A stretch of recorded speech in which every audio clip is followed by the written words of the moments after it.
Soy el doctor Hugo Aguayo, director fundador del Centro de Diagnóstico por Imagen. El Centro de Diagnóstico por Imágenes fue fundado hace 40 años.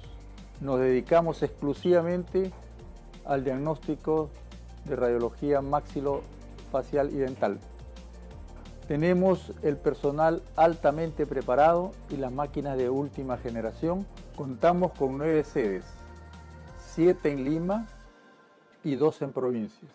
Lo esperamos en nuestras instalaciones.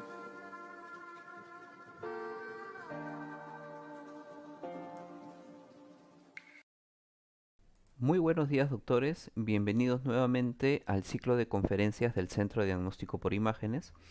En esta oportunidad vamos a hablar acerca de los aspectos básicos de los criterios de evaluación imaginológica en lesiones de los maxilares. Recordar, doctores, que la evaluación clínica más la interpretación de los estudios por imágenes y la ayuda de exámenes complementarios como exámenes de laboratorio o biopsia son importantes para poder llegar al diagnóstico del paciente. Un adecuado diagnóstico de nuestro paciente nos permitirá poder elaborar un adecuado plan de tratamiento.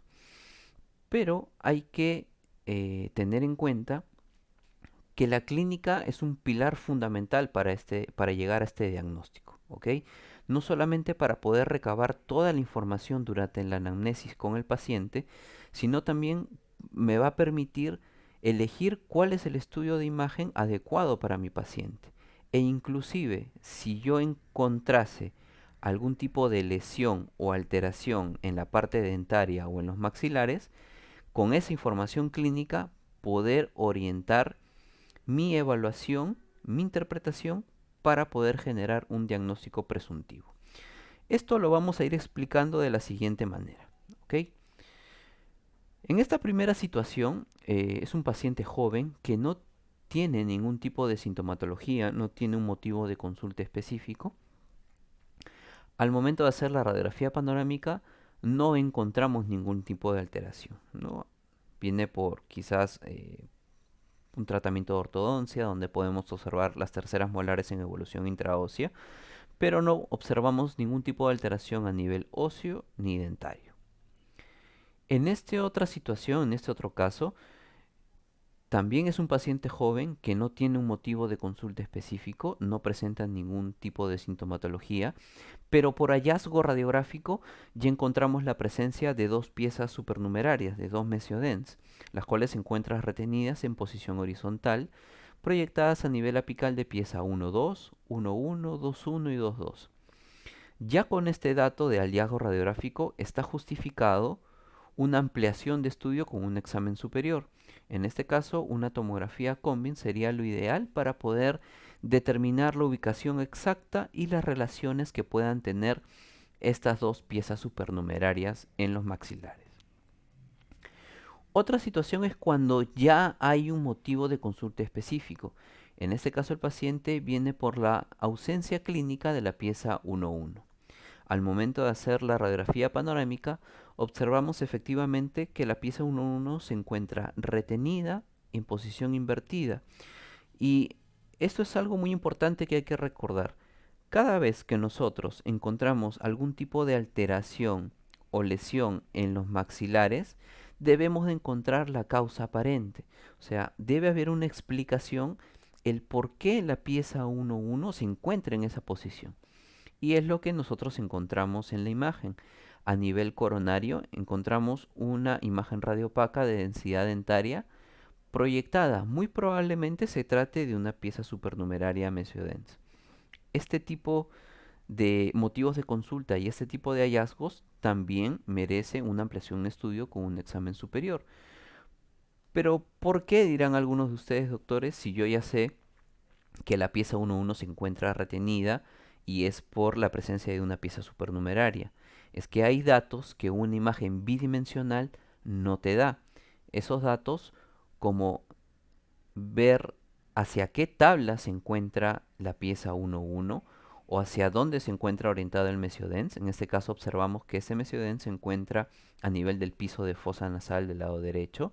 Inclusive está siendo reabsorbido por la corona de la pieza 1-1 y esta pieza 1-1 presenta su corona orientada hacia la tabla ósea vestibular, la cual está siendo expandida y adelgazada. ¿Ok? Entonces, esos datos no nos brinda una simple imagen bidimensional. Tenemos que apoyarnos de un estudio superior como es la tomografía Combin para obtener estos datos que no se pueden observar a simple vista. Otra situación es que también existe un motivo de consulta específico que viene por la ausencia clínica de la pieza 22, pero acá ya hay una sintomatología.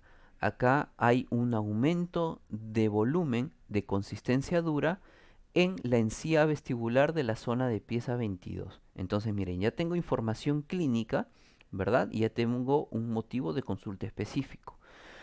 Esos datos yo tengo que saber interpretarlos al momento de yo obtener la imagen panorámica, porque recuerden que mi diagnóstico, mi interpretación de mi imagen panorámica va a ser basada previamente en la información clínica, ¿ok? Entonces tenía aumento de volumen a nivel de la zona 22, ¿verdad? Y observo que la pieza 22 se encuentra retenida, ¿verdad? Mesioangulada. Y observo la presencia de múltiples dentículos que están rodeados por un halo radiolúcido, ¿no? Estamos frente a tumor odontogénico más común, que es el odontoma compuesto, ¿ok? También este tipo de entidades, este tipo de patologías necesita una ampliación de estudio para poder recabar información y datos que una simple imagen bidimensional no nos ofrece, como es hacia qué tabla se encuentra, si está expandiendo, si está adelgazando estas tablas, ¿ok? Si tiene algún tipo de relación con alguna estructura dentaria adyacente o estructura vascular adyacente. También la relación que tiene con la pieza 22, si se encuentra en relación de contacto o no, y qué es lo que está ocasionando las demás piezas dentarias, ¿no? Entonces, aquí en estos cortes transaxiales se puede observar de forma clara que la presencia de este odontoma compuesto ha impedido la erupción normal de la pieza 22, ¿ok? Y aparte de ello, vamos a poder observar que se cumple lo que la parte clínica nos mencionaba, que era aumento de volumen a nivel de la encía de la pieza 22. ¿Ok? Ahora, esta otra situación, ¿cómo nosotros lo tomamos? Ya no es un hallazgo radiográfico, ¿ok? Este paciente también es un paciente joven que presenta aumento de volumen a nivel del cuerpo mandibular del lado derecho, ¿ok? Pero acá ya no hay una pieza retenida de por medio. Acá ya no hay un odontoma de por medio. Entonces, aquí quizás el clínico se puede formular diversas hipótesis. Quizás esto será benigno, esto será maligno, quizás puede ser de un proceso infeccioso, ¿no? ¿Será un tumor? ¿Será un quiste? Entonces, ¿qué es lo que pasa por la cabeza de muchos de nosotros? Se comienza a presentar un interrogante, ¿ok? ¿Qué es lo que tenemos que hacer?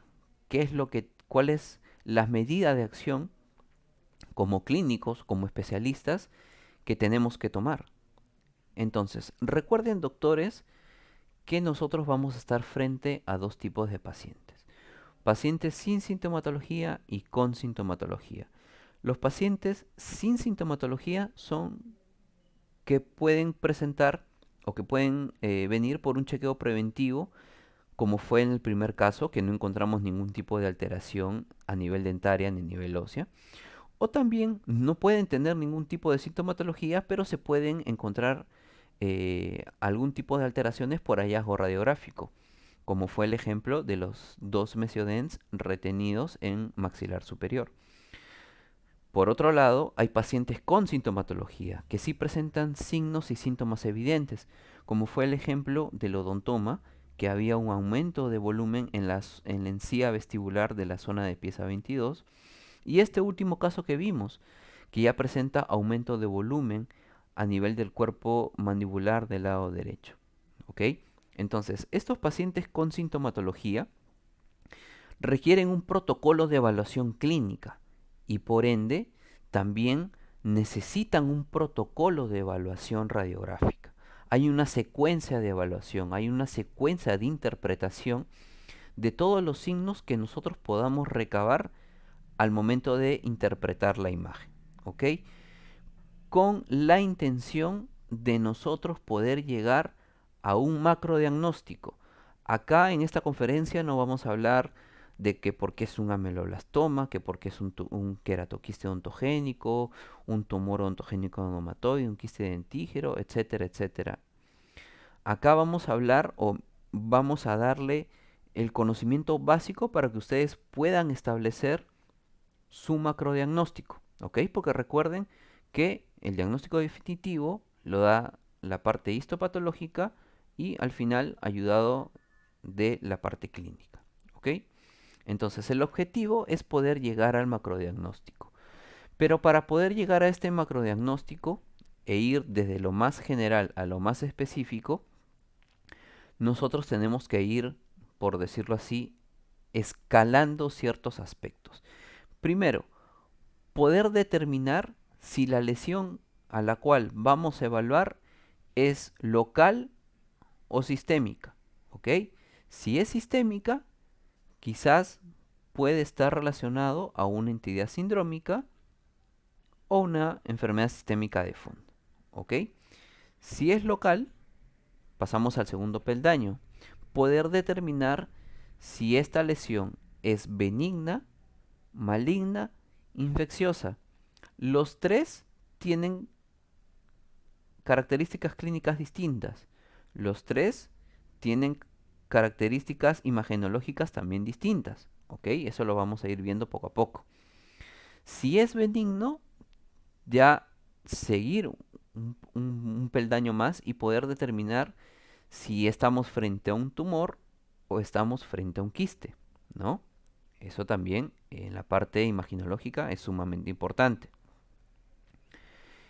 Y poder determinar si esta entidad, sea tumor o quiste, es de origen odontogénico o no odontogénico. Entonces, lo ideal o el objetivo de esta conferencia es que ustedes tengan las nociones básicas de poder establecer un macrodiagnóstico, ¿ok? No alertarse por la gran lesión que ustedes vean, ni tampoco alertar al paciente.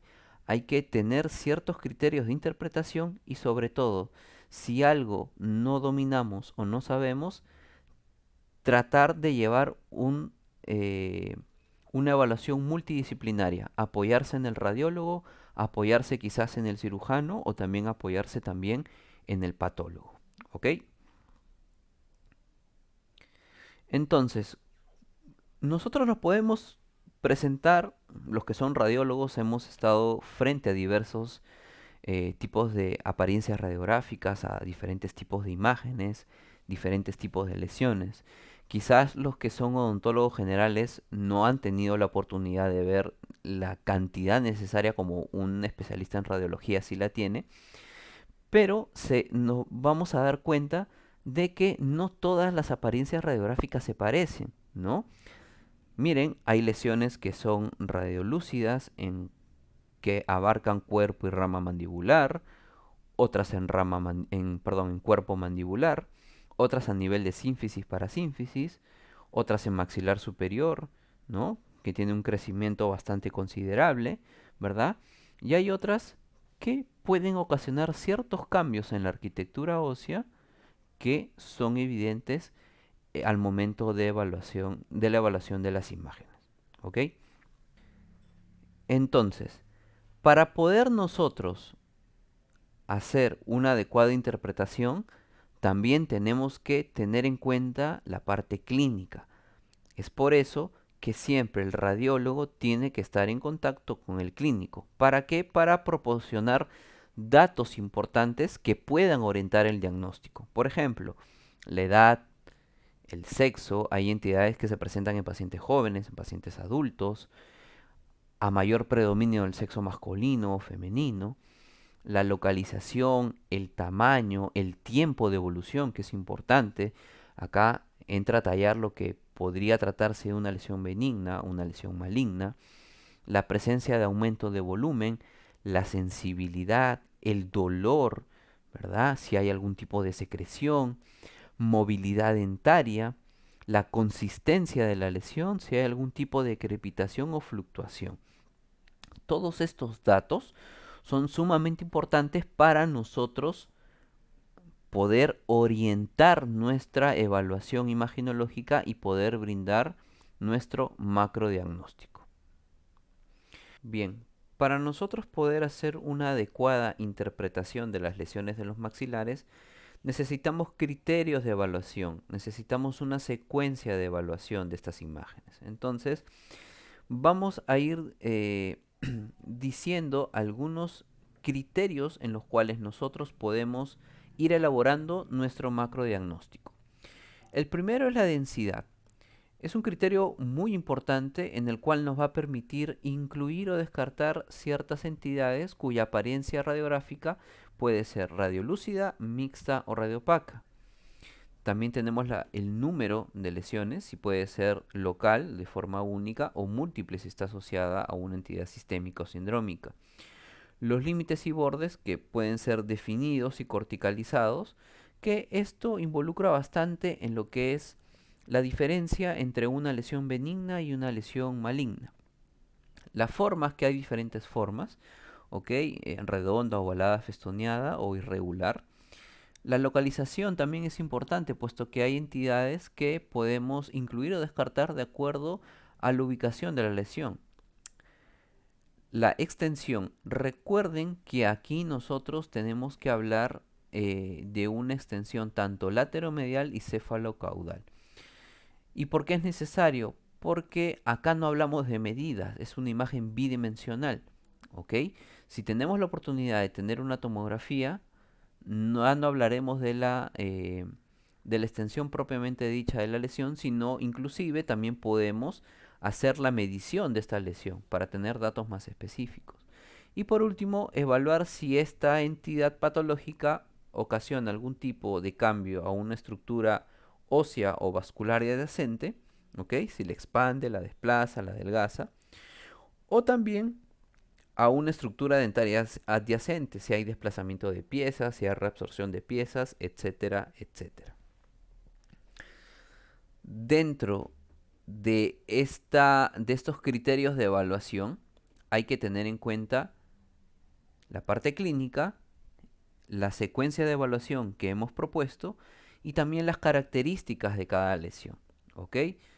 Vamos a hablar muy corto, muy básico acerca de cuándo es una entidad benigna y cuándo es una entidad maligna, ¿no? Los límites y bordes en una entidad benigna son límites definidos y bordes corticalizados. Esta entidad, al tener un crecimiento lento, ocupa un espacio en los huesos maxilares, ¿ok? Al ocupar un espacio y al necesitar crecer, puede ocasionar el desplazamiento de piezas dentarias, puede reabsorber piezas dentarias y puede desplazar o adelgazar estructuras. ¿Qué es lo que pasa del lado contrario? En las lesiones malignas, los límites son no definidos, los bordes no corticalizados y no ocupan un espacio. Esto debido a que es tan rápida la progresión de la lesión que no le da tiempo suficiente al organismo a crear un mecanismo de respuesta. Esta lesión comienza a destruir todo lo que lleva a su paso, ¿ok? Comienza a erosionar, a borrar todo lo que son las estructuras de soporte dentario. Puede también causar algún tipo de reabsorción, tiene un patrón específico como es el sacabocado, ¿no? Y erosiona las estructuras adyacentes como canales corticales de canales vasculares o tablas óseas, ¿no? Entonces, hay un montón de cosas por hablar acerca de esto, pero considero que estas características son las más básicas de este tipo de entidades, ¿ok? Entonces, vamos a hacer el criterio de aplicación para poder entender, interpretar de forma correcta este tipo de imágenes de lesiones y poder entablar un diagnóstico presuntivo o en la medida de los casos un macrodiagnóstico, que es el objetivo de esta charla. ¿Ok? Entonces vamos a aplicar los criterios que hemos mencionado. Ok, densidad esta es una lesión radiolúcida, ¿ok? Número única, es la única. Límites, los cuales se encuentran definidos. Yo puedo ver de dónde va la lesión, ¿no? Va desde distal de pieza 44, perdón, distal de pieza 44, hasta el tercio medio de rama mandibular del lado derecho, ¿ok? Los bordes están corticalizados. Esta línea de mayor densidad radiopaca que acompaña el límite de la lesión es la cortical, es el borde, ¿ok? Por eso se nota claramente y puedo decir que esa lesión está correctamente corticalizada, ¿ok? La forma es irregular, la localización está en cuerpo y rama mandibular del lado derecho, la extensión de la lesión, ¿ok? Que se encuentra tanto desde zona de pieza 44 hasta tercio medio de rama mandibular y desde la cima del reborde alveolar en lo que sería la zona de pieza 47 hasta la basal mandibular. ¿Qué ocasiona estructuras adyacentes? Miren, ocasiona la expansión y adelgazamiento de las cimas del reborde, expansión y adelgazamiento de la basal mandibular y está adelgazando y desplazando las corticales del conducto dentario inferior. Y a nivel de estructuras dentarias está ocasionando el desplazamiento de piezas 47 y 48, desplazamiento cefálico, ¿no? Y la divergencia radicular de la pieza 46. ¿Ok? Entonces, miren cómo observando la lesión y aplicando todos estos criterios de interpretación, hemos podido recabar la información, recabar nuestros signos radiográficos para poder nosotros entablar nuestro macrodiagnóstico. Obviamente, en un tipo de lesión de este gran tamaño, ¿ok? Debe tener una ampliación de estudio, ¿ok? Donde podemos aquí buscar o de otra manera obtener características que no son visibles en una imagen bidimensional, ¿ok? Acá observamos la expansión y adelgazamiento de la tabla ósea tanto vestibular y lingual. Corroboramos lo que ocurre a nivel de la cima del reborde alveolar y la basal mandibular, ¿no? Y también podemos observar que hay un borramiento de lámina dura a nivel de la pieza 46, ¿ok? Y bueno, nosotros podemos aquí de forma gráfica poder enseñar al clínico o enseñar al paciente qué es lo que tiene, ¿ok? No con la reconstrucción 3D, con el volumen renderizado, no se hacen diagnósticos, es solamente una herramienta de comunicación con el paciente o con el clínico, ¿ok? Entonces, en esta primera lesión, reúne todas las características de poder yo decir, afirmar que se trata de una lesión benigna. No le estoy colocando nombres y apellidos, ¿ok? Porque a pesar de que si yo profundizo en obtener información acerca de qué probabilidad diagnóstica, siempre tengo el apoyo de mi examen anatomopatológico para poder determinar qué entidad es la que hay. ¿Ok? Acá solamente nos vamos a limitar a poder generar nuestro macrodiagnóstico si es una lesión benigna, maligna, etcétera. ¿Ok?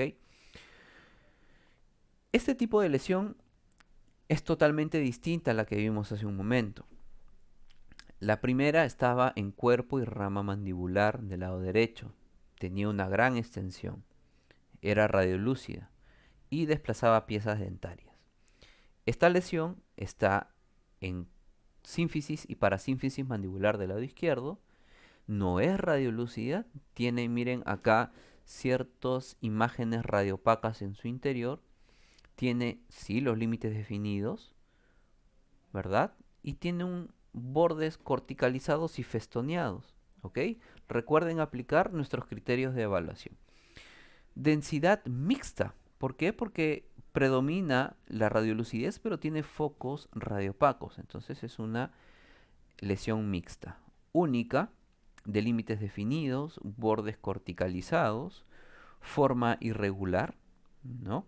Que se ubica en sínfisis y parasínfisis mandibular del lado izquierdo, que se extiende desde zona desdentada de pieza 34 hasta mesial de pieza 42 y desde el tercio medio radicular de piezas 31, 32 hasta el tercio inferior mandibular. ¿Qué es lo que ocasiona estructuras adyacentes? No lo sabemos porque en este simple plano, en la bidimensionalidad, no tenemos todavía una idea de si ocasiona algún tipo de expansión de tablas, pero sí observamos que hay una alteración a nivel de las piezas dentarias. Esta lesión está reabsorbiendo las piezas dentarias. ¿Ok? Entonces, este tipo de lesión tiene un comportamiento distinto al anterior. Tiene una imagen o un patrón radiográfico totalmente distinto. Al momento de evaluar los cortes tomográficos observamos efectivamente que no es una lesión radiolúcida, o mejor dicho hipodensa, sino tiene focos hiperdensos en su interior, es una imagen mixta que tiene una expansión y adelgazamiento e inclusive erosión de la tabla ósea, predominio vestibular, ¿ok? Y tiene cierto festoneado en su apariencia, ¿ok? También miren cómo ocasiona la reabsorción radicular de las piezas 33, 31 y 41. En los cortes transaxiales también podemos observar cómo la lesión ocasiona expansión, adelgazamiento, erosión y la presencia de múltiples focos hiperdensos en su interior. ¿Ok? Este tipo de lesiones, que son parte de las lesiones mixtas, también es un mundo aparte. ¿Por qué? Porque podría tratarse de una lesión de origen óseo, ¿verdad? O podría tratarse también de una lesión de origen dentario. Según las características de la lesión, nos podemos ir orientando a que podría tratarse de una lesión ósea, ¿no? Quizás una lesión fibroósea, ¿ok? Vamos a dejarlo en macrodiagnósticos, ¿no? Vamos a profundizar en lo que son diagnósticos presuntivos. Este tipo de lesión es totalmente distinta a lo que hemos visto a los dos primeros casos, ¿ok?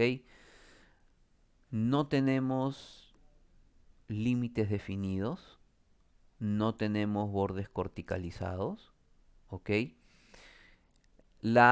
El cambio en la arquitectura ósea se mimetiza con el resto del maxilar inferior, ¿ok? Acá, pero si observamos que hay un cambio, hay una alteración, hay una imagen, ¿no? Aparentemente radiolúcida porque hay una disminución de la densidad, de límites mal definidos porque no veo sus límites, bordes no corticalizados, ¿ok? De forma irregular, ¿verdad? Que se ubica en cuerpo mandibular del lado derecho, ¿ok? Que se extiende desde distal de pieza 45 hacia la zona retromolar y desde la cima del reborde alveolar hasta la basal mandibular. Pero si nos damos cuenta, acá la basal mandibular tiene muchas características. Primero, que no conserva el grosor de una cortical de hueso compacto. Acá está disminuida, adelgazada y erosionada. Además de ello, no hay una continuidad en esta basal. Hay una solución de continuidad, se podría interpretar como una fractura, pero no una fractura de origen traumático, sino una fractura patológica, porque este tipo de lesiones tiene un comportamiento fisiológico en el hueso que ocasiona este tipo de fracturas patológicas. ¿Ok? Entonces, yo observo esta imagen y hago mi interpretación, ¿verdad? Ya hice mi interpretación con la densidad, el número, límites, etcétera, etcétera, etcétera. Pero, ¿qué es lo que sucede? A simple vista, yo tengo que mi lesión se encuentra en la zona mandibular del lado derecho. Pero cuando yo hago mi ampliación de estudio con una tomografía, aparte de poder yo corroborar estos signos radiográficos, buscar datos adicionales, veo que en el sector anteroinferior también hay lesión, también hay destrucción. Entonces, aquí estamos frente a una lesión doble, era una lesión, es una sola lesión. Entonces, todo ese tipo de datos que nosotros podemos obtener interpretando la imagen nos va a llevar a un determinado diagnóstico. Esto, doctores, es una muy probable neoplasia maligna, ¿ok? Por las características que hablamos previamente, no tiene límites definidos, no tiene bordes definidos, no están corticalizados, ¿verdad? Comienza un proceso de lisis ósea, un proceso destructivo del hueso, que erosiona, carcome todo lo que está a su paso. Es por eso que las lesiones malignas, la apariencia radiográfica es como si fuese de madera polillada, porque justamente se parece a eso, ¿ok? Hay erosión de corticales óseas, hay erosión de corticales de estructuras vasculares. ¿Y por qué llega la fractura patológica? Porque no hay irrigación en esa zona, hay una lisis de hueso. El hueso pierde irrigación y al final se necrosa y llega a fracturarse. Es por eso que este tipo de lesiones tiene esta apariencia radiográfica. En la parte anterior, perdón, acá vamos a ver que en la parte posterior, en estos cortes transaxiales, vemos, miren cómo la basal mandibular está siendo comprometida. Hay erosiones a nivel de las corticales, incluso aquí hay reacción periostal, ¿verdad? Y acá está la fractura patológica. Entonces, este tipo de lesiones es un paciente adulto mayor. Vamos a ver que ocasiona gran destrucción en el hueso. Y miren cómo es el patrón radiográfico en la zona anterior. Miren cómo erosiona, carcome toda la tabla ósea vestibular, la basal mandibular. Esta imagen, estos signos bien característicos de esta lesión son típicos de una lesión maligna. ¿Ok? Luego tenemos otro tipo de entidades que acá ya no es radiolúcida con límites definidos, tampoco es mixta, ¿no?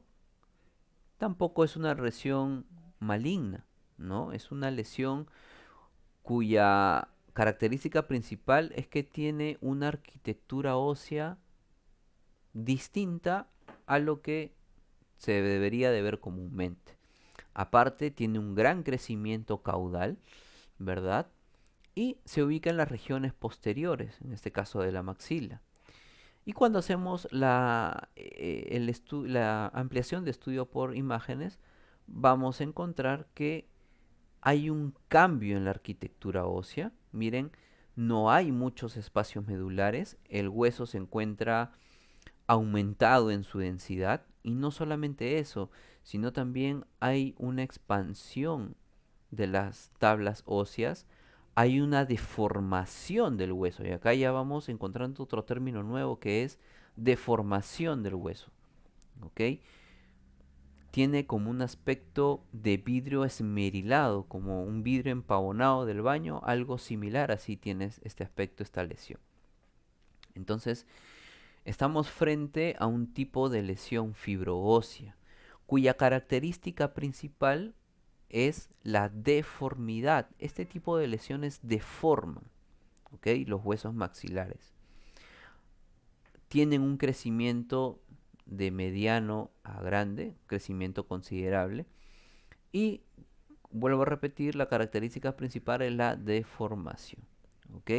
Esto lo podemos interpretar como una lesión de densidad ósea, ¿no? Una lesión radiopaca de densidad ósea, de límites definidos, bordes no corticalizados, ¿no? Que se encuentra en maxilar superior del lado izquierdo a nivel de la región posterior, ¿no? También se tiene una extensión desde pieza 25 hacia la zona de la tuberosidad y del seno maxilar hasta la cima del reborde alveolar. Pero vamos a ver que este piso de seno maxilar está siendo desplazado, ¿verdad? Y la tuberosidad del maxilar vemos que tiene un crecimiento caudal. Toda esta parte ósea ha tenido un crecimiento caudal. Y esto es propio de determinadas lesiones como son las lesiones fibroóseas, ¿ok? Entonces miren ese patrón óseo en el cual ustedes van a observar la característica principal, que es la deformidad. Finalmente, otro tipo de entidades que muchas veces suele pasar desapercibida, salvo que se tenga una clínica correcta, son las entidades de origen infeccioso. ¿Ok? Aquí nosotros tenemos que tener en cuenta muchas veces que la parte clínica es sumamente importante para esto. ¿Ok? Porque nos va a proporcionar datos de tiempo, tratamientos,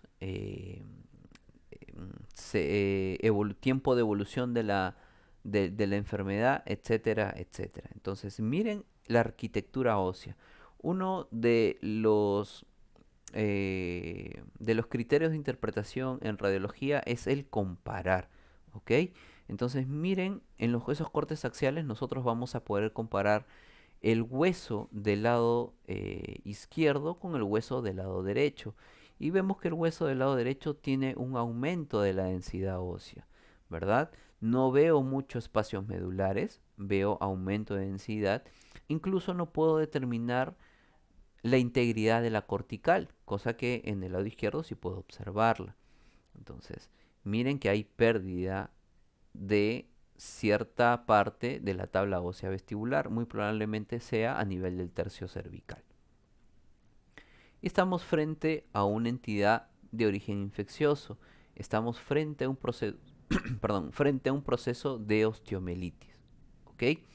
Donde cuya característica principal es el aumento de la densidad ósea, disminución de los espacios medulares y engrosamiento de las corticales óseas. ¿Ok? Entonces, a lo largo de esta pequeña conferencia, hemos podido evaluar las diferentes presentaciones de lesiones de los maxilares. Hemos podido evaluar entidades benignas, de origen óseo, malignas y procesos infecciosos. ¿Ok? Cada una con características clínicas diferentes, cada una con características imagenológicas diferentes. ¿Ok? Entonces, lo ideal es que ustedes no tengan temor a interpretar, no tengan temor a poder saber más de qué se trata esa patología, ¿ok? Siguiendo esos criterios de evaluación que les he brindado en esta conferencia, van a poder llegar a un macrodiagnóstico de forma correcta. Obviamente eso tiene que ir apoyado con la interconsulta a un especialista, ya sea a nosotros los radiólogos, sea a un cirujano o también sea al patólogo, ¿ok? Como conclusiones podemos decir que realizar una evaluación clínica completa es lo mejor que podemos hacer antes de indicar un estudio por imagen, ¿ok? Reconocer los signos radiográficos importantes para poder entablar un diagnóstico presuntivo. El trabajo multidisciplinario es fundamental para poder interpretar y reconocer este tipo de lesiones en beneficio del diagnóstico del paciente. ¿Ok? Y recuerden que los estudios por imagen junto con otros exámenes complementarios ayudan a establecer el diagnóstico definitivo del paciente para un posterior adecuado plan de tratamiento. ¿Ok? Bien, doctores, hasta aquí la conferencia. Espero haya podido sumar otro grano más de información acerca del tema de lesiones de los maxilares y nos estamos viendo en otra oportunidad. Muchas gracias y que tengan muy buenas tardes.